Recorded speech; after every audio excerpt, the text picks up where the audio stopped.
I just want to talk about one of my favorite comics from the last couple years. Finding Josh Pettinger's work has been one of the coolest and just one of the best things that I've found in the last while. And I don't see anyone talking about him right now, but I feel like they should be and they will be. So this is Goiter, and I think it's the funniest indie comic of the last, I don't know how many years. I'm not an expert on indie comics. I just know what I like, and I like Goiter. The art and a lot of the humor you could parallel with it's Clausian, but it's different. That's very Klaus. Yeah, there you go. That feels very Klaus. But I don't mean this as a derogatory, because obviously I love Dan Klaus. It's just that you got to wait 6 or 7 years between books. And so this is wonderful. I love everything I've read by Josh Pettinger. I think it's hilarious. It's all somewhat dark humor, but it's very imaginative stuff. And I think that's why it appeals so much to me. I think this is maybe the issue I think of the most, when this girl falls in love with a floating giant disembodied head. Oh yeah, right. Isn't it something like he knows her from the future and he's coming back to warn her about something, and she's waiting for them to meet? It's been a while since I read that one. Yeah. We're very bad at talking about this, but well, let me just say, like, the whole reason that I'm even here and we're like filming a comic thing in my dining room is that you turned me on to comics again this summer. And I think one of the first things you gave me was Goiter. And it was like the perfect in. Like, I don't follow comics. I don't follow indie comics, especially. Like, I know kind of like Simon Hanselman, and I know this guy's kind of in the same realm. But when I first opened it, I was like, okay, yeah, it's kind of simple. And it kind of seems like this new genre of like, I don't want this to sound like pejorative, but it's like sort of like hipstery indie comic stuff. And immediately I loved it. It hooked me like right away. And I love where the story goes. Thankfully, I got to read it like all right in a row. I didn't have to wait 7 years between books. But do you know what I mean? Like this sort of like genre of like current indie comic, like this to me, like I don't know anything about comics, but this guy immediately reminds me of that Prison Pit comic, like his design, which then makes me think of Matt Brinkman, who I do know, who's like that artist / comic guy. And this feels like very inspired by that world. I think it absolutely is. And I agree that I would probably personally, I would walk past this and maybe not entertain it. I would probably look down at it, and I would be mistaken to do that because it's so fucking smart and funny.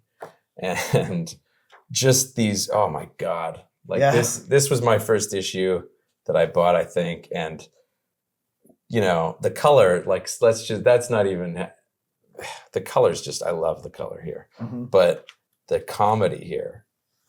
Well, when you're comparing it to Dan Klaus, I think it's in the best way because, like, visually, aside from that one page you showed, it doesn't look like Dan Klaus. But I think the writing and sort of the storytelling is like kind of Klausian, but again, in a great way. Like, it doesn't feel super derivative. It just feels like in the same kind of world. Yeah. And my God, the imagination, like, I love it. I love this. I mean, this story, I believe, is being collected or was collected already in Europe. The Victory Squad story, which takes place in a future where everyone in the world works for Amazon. And if you ever don't meet your quota, your apartment gets downsized. And if you ever try to escape the compound, this is what's waiting for you outside. And you're absolutely right, citing, what's the guy's name? Brinkman? Brinkman, yeah. Yeah, for the basis of these kind of designs or the popularization of that kind of design. But that seems to have like become kind of like ubiquitous in the indie comics now. Like Sure. But this comic is so damn funny and so good. And it's such a fun read. This feels very Klaus. Yeah. Yeah. But again, I love this. I mean, I really love this. This feels like Winnipeg humor. Yeah. But Josh Pettinger is from the UK and then was living in California. Now I think he lives somewhere more east in the States. But well, shout out to his typography. His design. He's so wonderful. Yeah. I feel like we're just at the beginning of the Josh Pettinger career, and I can't wait to see more from him. Like, I love his work so much. As far as like young artists, him and David Enos are my top two. I love them. And here's some more recent work by Josh Pettinger. Goiter has ended, and now he's continuing with Adventures of Tedward. And Tedward keeps appearing in these standalone books. Okay. I love how nervous he looks in every frame. It's good. And he's doing stuff with Simon Hanselman? Or? Yeah, exactly. They both, I think they divided this work pretty evenly, pretty 50-50. So you get pages, whole stories by Josh Pettinger with Simon Hanselman's characters. Yeah. I have to say, like, it's not my favorite of his work. To me, it's like, I don't know, the comedy is just different. It's like, here's a pedophile and there's like, yeah, I know what you mean. Jokes. So my friend Teresa turned me on to Simon Hanselman and like Werewolf Jones and that stuff. And I just followed her on Instagram and I like it. But I can see how like the subject matter is like maybe a little like toilet humor for you. It just feels like easy. Yeah, I get it. It feels too easy for me. I'm not offended. Like, I don't care. Well, I don't mean it like that. I mean it's more kind of like I don't know. It's low-hanging fruit to me. A little trauma or something. But everything Goiter, I love. Great. This typography is great. The guy is That's amazing. That's a great cover. He's amazing. Yeah, again, like as an outsider to comics now, like reappreciating them. This is such a fun comic to get into. It's such an easy read. It's great. Absolutely. I think it's all being collected in one book, and I would recommend Goiter to anyone. I think it's wonderful and so funny. And I recommend anything Josh Pettinger does. But yeah, enjoy, I would say. It's just such a sweet surprise to find somebody so talented, who's so good at writing and so good at drawing and design. Clearly has quite a career ahead of him. I think he said, I asked him on, I don't know the guy, but I've messaged him on Instagram, and Goiter's over now. It ended with issue 8, and I asked... You have a letter in that one, don't you? I sure do. My proudest achievement. And I said, why are you ending Adam, Goiter? what about your kids? Oh, right. Yeah. And I think he said it just doesn't sell. Like the name Goiter. People don't want to read Goiter. Yeah. Okay. I guess I could. When I heard it and saw what it was, like I wasn't immediately drawn to it for sure. Well, it's not suffering and misery. I mean, it is, but it's so funny. It's so fucking funny. This is a beautiful sex scene. Mm-hmm. I don't want to spoil the end of Victory Squad, but Victory Squad has a great ending. It builds to such a wonderful climax. Yeah. Hey everybody, this is us from the future, or present now, because we filmed this like over a year ago for some reason. People caught on to Goiter. Goiter got collected. Josh Pettinger put out this great collection with Floating World Comics. It collects all the important Goiter, and it's amazing. It's got this great newsprint paper, which I love.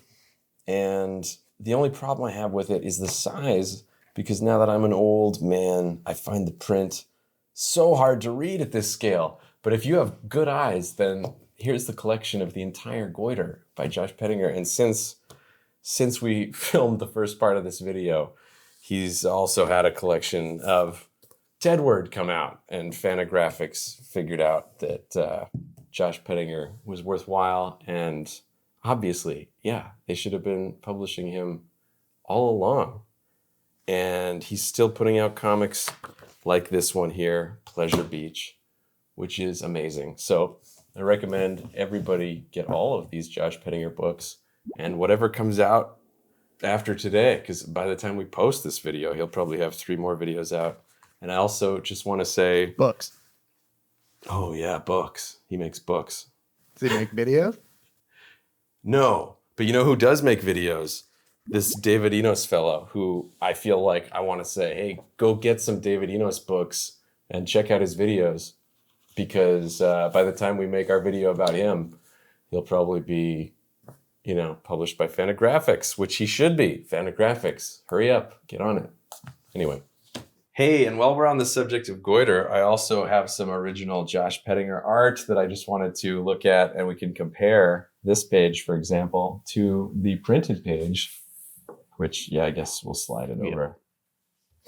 But personally, I just love seeing any trace of the artist's hand in real life. I love to be able to see the leftover pencil marks, the loose penciling that he did. And then I'd say he does 50% of the drawing in ink. And that's just so cool to me. There's something so attractive to me about comic pages with like half erased pencil. It's like my preferred way to look at this stuff. Like this abandoned door design. Yeah, or there's an abandoned Christmas tree here. Or the thumb was out here at one point. I mean, I know when I say it out loud, it doesn't sound interesting really, but it's so interesting to me. And I remember the first time I saw original comic book art as a kid, and you're used to these comic books and they feel like a machine made them, like something superhuman. They don't look like what you make at home. Yeah. And then you see the art and you realize it's halfway between this unmakeable machine and a very human hand. And I that's why I love artist editions. That's why I love original art. Anyway, this is a beautiful page. This is so perfect. And I love it. I think I said when we were talking about the comics that I wasn't immediately drawn to it, but I did really enjoy it. Seeing this is like a whole other world to me. I don't know if it's going to come across on camera, but this is fucking amazing. Seeing the actual, like you say, the pencils, the texture of the inks here, you really, really feel the artist making this. And that doesn't necessarily come across in this, even though this is great. This makes me think, it kind of reminds me the first time that I was never a fan of Jackson Pollock. His paintings always looked like kind of borderline hotel art to me, and I didn't understand the big deal. Until you saw it in real life. Until I saw it in real life. Yeah. And that thing is 3-dimensional, man. It is so layered. It's like typography. It's incredible. I had I don't want to say the same experience, because I'd say, I think the best painter maybe ever was Van Gogh, and you could tell by the reproductions in books, but I saw a self-portrait of his in real life, and the literal depth. Mm-hmm. I don't mean the illustrated depth. I mean the literal depth of paint, and in the case of the particular self-portrait I'm thinking of, the depth of the varnish on top of it. Right. It was kind of like you had no idea from a photo of it that it was really kind of a 3-dimensional sculpture of paint. Yeah. And with the deep varnish glaze over top of it, as you moved left and right in front of the painting, it moved and it felt like magic. It's really it felt alive. Yeah. That's how I felt about the Jackson Pollock. It was like a living thing where you could get lost in all of the intricacies of it. It was crazy. And so, to me, this feels like so alive. This feels like right from the artist's hand, and it's really cool to see.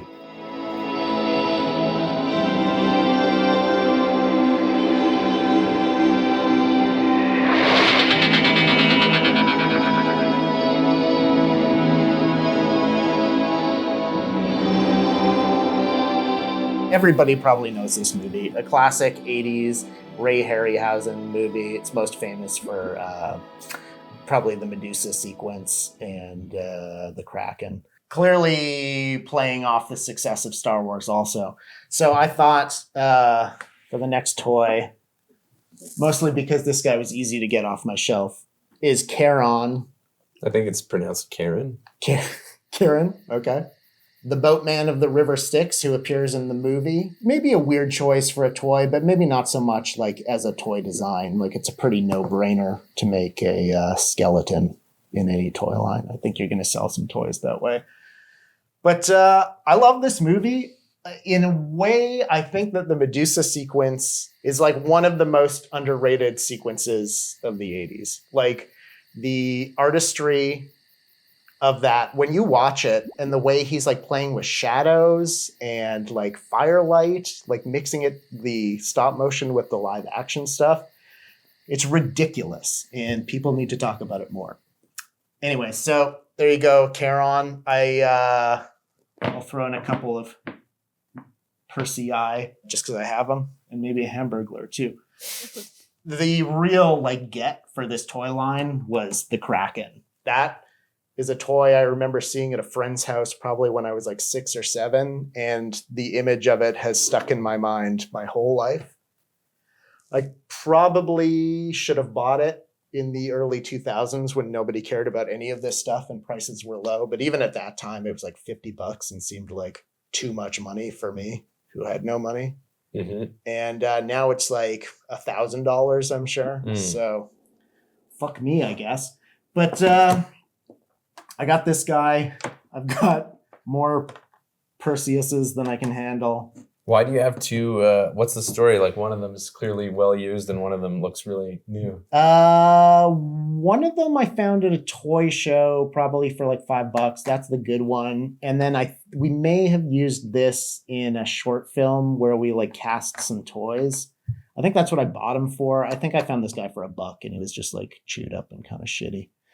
But I kind of like toys that are in bad condition. I feel like they have more character. I feel like they've lived a life. I know what you mean. Right? I feel the same way. Yeah. I don't know. Just stuff with history, stuff that like doesn't look brand new to me is way more interesting. I don't care about graded toys or comics or any of that stuff. I would rather just have like, this is totally out of left field, but like just like a comic like that looks its age, like it's old. I love it. Right? Yeah, I'm in love with the yellow pages and the smell of the rotting newsprint and all of it. I like it all. People are literally like trying to recreate all of the aesthetics of this age stuff. So like why, just get the real thing. They're cheaper anyway. It's interesting that this guy bends at the like this. Like, is this for rowing or? Yeah, that's how he would row the boat. Jason would get in, or Perseus would get in behind him. Like that. Yeah. Perfect. It was like I think a 3-person boat. That's what I can. Right. So 2 Perseus and Charon. Well, I know Perseus as Harry Hamlin, and I specifically know him as L.A. Law's Harry Hamlin because my mom would make me watch L.A. Law every Thursday with her. So when I saw this movie later, even though L.A. Law came after Clash of the Titans, I thought, hey, that's that douche from L.A. Law. Yeah, absolutely. Like this might be the Clash of the Titans, Harry Hamlin. This might be L.A. Law. I don't know. It's the same as David Hasselhoff in Star Crash. Like almost like an identical looking guy, to be honest. Yeah, seeing these actors who mean completely different things depending on your generation. It's a funny thing. And this makes me think of Mumm-ra, the Thundercats toy. Well, Adam. Well, I have a Mumm-ra as well, but please pull out your Mumm-ra. I think you can see the similarity in points of articulation with guys in cloaks. Who's this? This is a Voltron guy, I think. I don't remember his name, but I have a few of these Voltron dudes. There's no real story to him. This guy, I think I stole this from my childhood friend. So, really? Yeah, I think so. You had to mail order this one. He was a special one. Yeah. Yeah, I did. And I was so proud to have him. And I still have him. And I thought, my God, that's got to be the toy I kept that was now worth a fortune. And it's not worth No, it's not worth anything. I can tell you that for sure. Yeah. None of these are. But yeah, I don't know. There's like a charm to like any skeleton, mummy, cloaked, glowing-eyed thing. Yeah, it was. I'm sold. I would buy any character that looked like these guys now. Yeah. Aesthetically, it's just, to me, it's very fun to put these things that don't make sense together next to one another.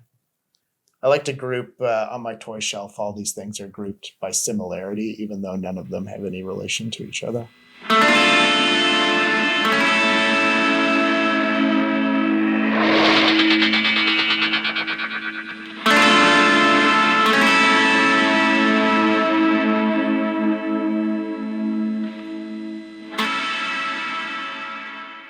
Another fast music recommendation. I'm probably like not blowing anybody's minds, but Tangerine Dream, a great band, sort of like early electronic, atmospheric synth music. This is my favorite album of theirs. I found out about this one because it was actually, part of it was used illegally, I believe, on the soundtrack to Master of the Flying Guillotine, which is a great kung fu movie. Wow, that's weird music for that kind of movie. The entire movie is like scored with stolen krautrock music. So it's like these guys, and I think Noi and maybe can't remember everybody. Anyways, they use part of, I think this is just Rubicon 1 and 2. I think they use part of Rubicon 1 in the movie. It's a great album. You can't go wrong. Tangerine Dream have been around forever. They have 1 million albums. I don't know anything about most of them. I can tell you that I really like their 70s stuff. Phaedra is also great, same era. But I think what they're sort of most famous for is their film score work with Michael Mann specifically. But this score is ridiculous. This score is ridiculous. You really can't go wrong with these guys. I would start 70s, 80s, and just go from there. Highly recommended. I like this soundtrack. Yeah. This is not in my head. I can't remember it. You know the movie, though. Yeah, I do. Yeah. This is also an underrated movie. Like, it's insane that people don't talk about it. And it's at the same level of like his other stuff. But don't they talk about it since like Tarantino kind of shined a light on it? Do they? I feel like everybody knows Sorcerer now. Oh, maybe. I don't know. I feel like this movie, at the time, I know it was like a total failure. Disappeared. Yeah, and I mean, probably coming out right after Star Wars, and like with the name Sorcerer, people were expecting something much different. Fair enough. But yeah, after doing The Exorcist. Yeah, these two movies are amazing. Like, this might be my favorite Michael Mann movie. And I don't know if this is my favorite William Friedkin movie, but it's certainly up there. I love hearing William Friedkin talk about respecting Tommy Lee Jones and not respecting Al Pacino. Al Pacino, yeah. I don't give a flying fuck into a rolling donut about what Al Pacino thinks. I wish that there were more William Friedkins who just said it like it is. Like, they just didn't mince words and said what they thought. It's certainly fun to listen to. It sure is. I mean, it's like you're constantly setting your own career on fire by doing that. But he came from a time when you could do that. So, fuck it. Fuck it.